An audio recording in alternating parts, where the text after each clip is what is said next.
নমস্কার। আজকে আমরা একটা বেশ অন্যরকম ব্যক্তিগত অভিজ্ঞতার গভীরে যাব। এটা নেওয়া হয়েছে কটুক এক অমার্জনীয় অভিশাপ বলে একটা বিবরণ থেকে। হুম। অনিরুদ্ধ নামে একজন ভদ্রলোক তা জানিয়েছেন তার নিজের সাথে ঘটে যাওয়া এক ভয়ঙ্কর ঘটনা, মানে এক অদ্ভুত সত্তার মুখোমুখি হয়েছিলেন তিনি। হ্যাঁ, এই বিবরণটা পড়ার সময় আমারও মনে হচ্ছিল এই যে ভয় বা আতঙ্ক, এটা কি শুধু পুরনো দিনের গল্প নাকি আজকের দিনেও, মানে আধুনিক জীবনেও একইভাবে প্রাসঙ্গিক? ঠিক, এখানে যেমন দেখছি একটা লোককথার সত্তা, অথচ তার ভয়টা যেন ভৌগোলিক সীমা, এমনকি অবিশ্বাসকেও চ্যালেঞ্জ করছে। একদম। বর্ণনাকারী মানে অনিরুদ্ধ, তিনি তো প্রথমে বিশ্বাসই করেননি, কিন্তু পরিস্থিতি এমন দাঁড়ায় যে তাকে বিশ্বাস করতে হয়। গল্পের মূল চরিত্ররা হলেন অনিরুদ্ধ নিজে, তার স্ত্রী মিনাল আর তাদের সদ্যজাত সন্তান। আচ্ছা। মিনালের পরিবার ছত্তিশগড়ের ঝাখারকোড়ে, আর মিনালের মা তিনি প্রথম থেকে যেন একটা অশুভ কিছুর আঁচ পাচ্ছিলেন। বিশেষ করে সন্তান জন্মের পর, তাই না? খুব সাবধান থাকতে বলেছিলেন। হ্যাঁ, বলছিলেন ওকে এক মুহূর্তের জন্য একা ছাড়বে না, এক সেকেন্ডও না। ভাবুন কি ভয়ঙ্কর কথা। এই ধরনের সতর্কবার্তাগুলো বিশেষ করে যখন পরিবারের বড়রা বলেন, তখন এর পেছনে কিন্তু শুধু কুসংস্কার থাকে না, অনেক সময় গভীর কোনো লোকজ্ঞান বা হয়তো পুরনো কোনো অভিজ্ঞতার ভয় কাজ করে। ঠিক, অনিরুদ্ধের শাশুড়ি তাকে প্রথম এই কটুক জিনিসটা কি সেটা বলেন। কি বলেছিলেন তিনি? তার মতে কটুক হলো এক ধরনের জন্মহীন আত্মা, যাকে নাকি প্রতিশোধ নেওয়ার জন্য জাগানো হয়। জন্মহীন আত্মা, ইন্টারেস্টিং। হ্যাঁ, এর নাকি কোনো শরীর নেই, সময়েরও ঊর্ধ্বে, আর একবার ডাকলে পুরো রক্তধানা বংশ ধ্বংস না করা পর্যন্ত থামে না। বাবা, সাংঘাতিক তো। অনিরুদ্ধ তো প্রথমে শুনে হেসেই উড়িয়ে দিয়েছিলেন, সিনেমার গল্পের মতো আর কি। সেটাই স্বাভাবিক, আজকালকার দিনে কেই বা বিশ্বাস করে এসব। কিন্তু তার শাশুড়ি তখন মিনালের বাবার প্রসঙ্গ তোলেন। মিনালের জন্মের সময় যা ঘটেছিল সেটা শুনে অনিরুদ্ধ একদম চুপ। আচ্ছা, কটুকের এই বর্ণনাটা কিন্তু বেশ অন্যরকম, সাধারণ ভূত প্রেতের ধারণার থেকে আলাদা। জন্মহীন আত্মা, সময়ের ঊর্ধ্বে। হ্যাঁ, আর রক্তধারা ধ্বংসের লক্ষ্য। একে আবার অপূর্ব অভিশাপ বলা হয়েছে, হয়তো এর ভয়াবহতা বা প্রকৃতির জন্য। এটা যেন নিছক ব্যক্তিগত শত্রুতা নয়, তার চেয়েও বেশি কিছু, একটা বংশকে টার্গেট করা। মিনালের জন্মের রাতে কি হয়েছিল জানেন? ভয়ঙ্কর কাণ্ড। বলুন তো শুনি।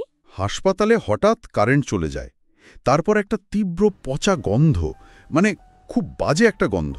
ও। আর ঠিক তখনই এক ছায়ামূর্তি এসে হাজির। সদ্যজাত মিনালকে চায় সে। বলেন কি? মিনালের বাবা তখন উপস্থিত বুদ্ধি খাটিয়ে অন্য একটা শিশুকে মিনাল বলে ধরিয়ে দিতে যান। সত্তাটাকে ধোঁকা দেওয়ার চেষ্টা আর কি।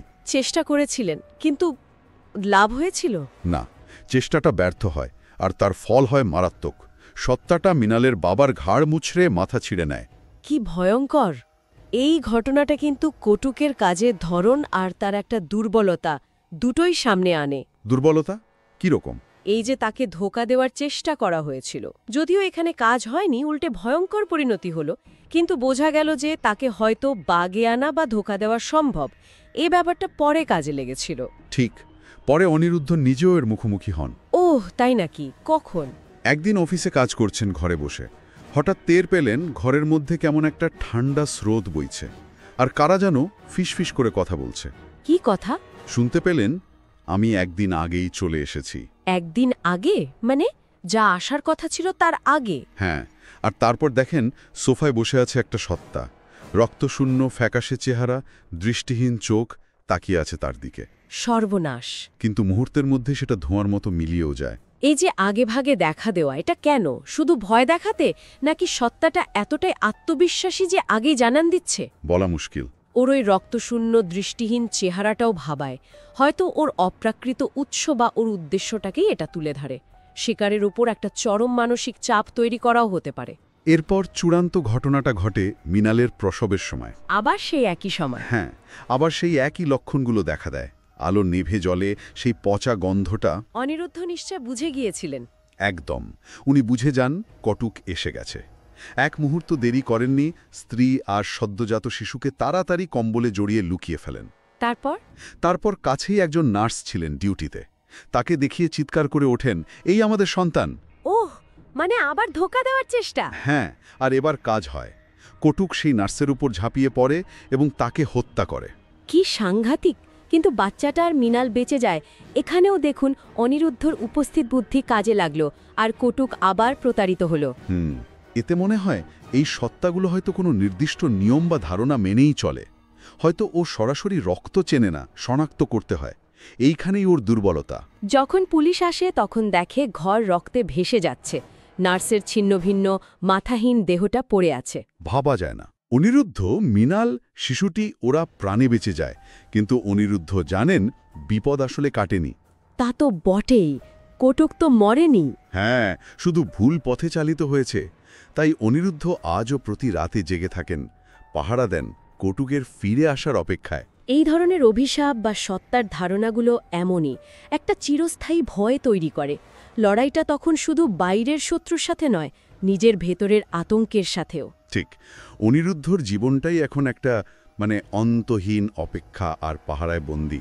মূল আঘাতটা এখানে মনস্তাত্ত্বিক, যা হয়তো কখনোই পুরোপুরি সারবে না। তাহলে আজকের আলোচনা থেকে আমরা দেখলাম এই কটুক নামের সত্তাটি কতটা ভয়ঙ্কর হতে পারে, কিভাবে একটা পরিবার এর অভিশাপের শিকার হয়, আর সেই বিপদ থেকে বাঁচার জন্য তাদের কি মরিয়া লড়াই করতে হয়।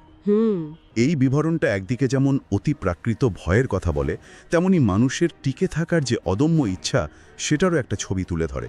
তবে একটা প্রশ্ন কিন্তু থেকেই যায়, তাই না? কি প্রশ্ন? তাহলে এই যে সাময়িক প্রতারণা, এটা কি ওকে চিরকালের জন্য থামাতে পারবে? কঠিন প্রশ্ন। নাকি এটা শুধুই অনিবার্য ধ্বংসকে কিছুদিনের জন্য পিছিয়ে দেওয়া? লোককথার এই ভয়ঙ্কর সত্তাদের নিয়ম বা সীমাবদ্ধতার জাল আসলে কতটা গভীর, কে জানে? হয়তো সময় এর উত্তর দেবে।